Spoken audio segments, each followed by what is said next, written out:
Hey guys, welcome to my channel. Let's see how the Google Home Mini performs in 2020 and should you get one for yourself. Right off the bat, the device has a very small footprint.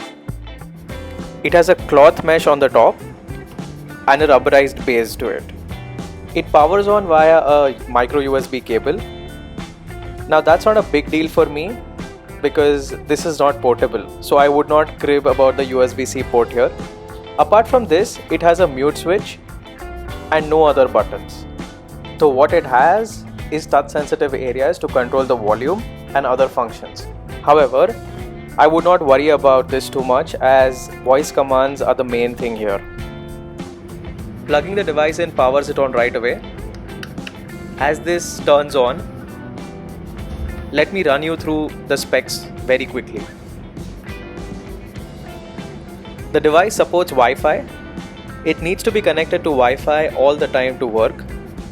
It also has a Bluetooth, which is obviously a plus point, along with a Chromecast built in to cast songs and connect a phone via Bluetooth. The speaker has a 4cm driver and a 2 mic array. To sum it up, it gets pretty loud. That tone was the start tone of the speaker. Now let's put it to the test. Let's try a few commands and let's see how the speaker performs. What's the weather?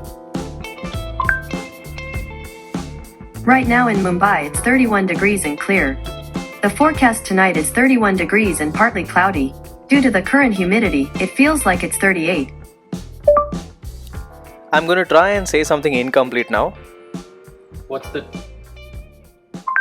Sorry, what are you asking? As you can see, it has been engineered to respond really well. Trying a few more commands. How's it going, Google? It's a good day. Set a timer for 10 seconds.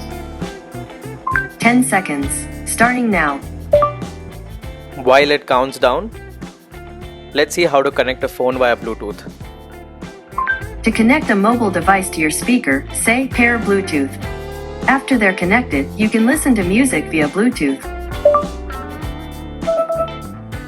The timer is up and all you have to say is stop and it will stop ringing. Stop. So you don't have to use the keywords all the time. Now this got added with a recent update, making it more natural. I'm going to tell it to set an alarm now. Set an alarm at 9 AM every weekday. Done. Your alarm's set every day at 9 AM. Change that to every weekday. Alright, on weekdays. And the time? 9 AM. Done. Your alarm's set on weekdays at 9 AM. Stop. Stop. So yes, it did not hear me the first time, so I had to say it again. Also, I had set one more timer, which rang in between. Thanks, Google. That's what I'm here for.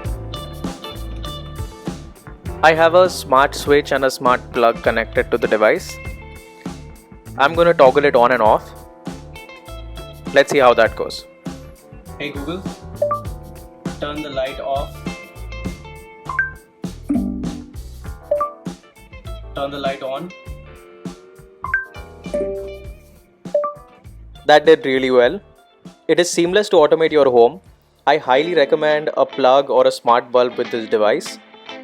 I will link some below for you to check out. Let's jump into the Google Home app. The app shows all connected and synced devices on the dashboard.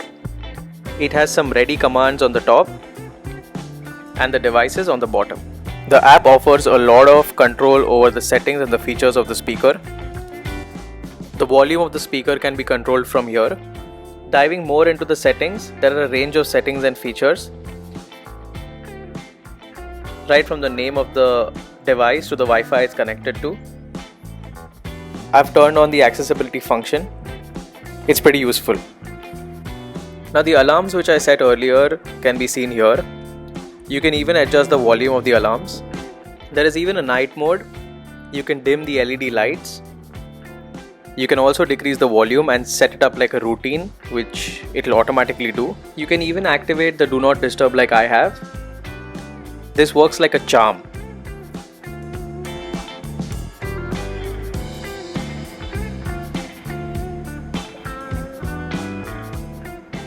Moving on, under Bluetooth options you can see the devices which the speaker had previously connected to.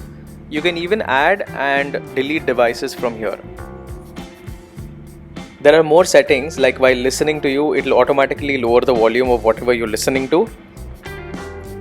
I have never had an issue while playing music or listening to something on the device. It always hears me, even if the volume is at 100%. Having said that, with the recent update, the keyword sensitivity can be toggled, which makes it even easier to reach the speaker.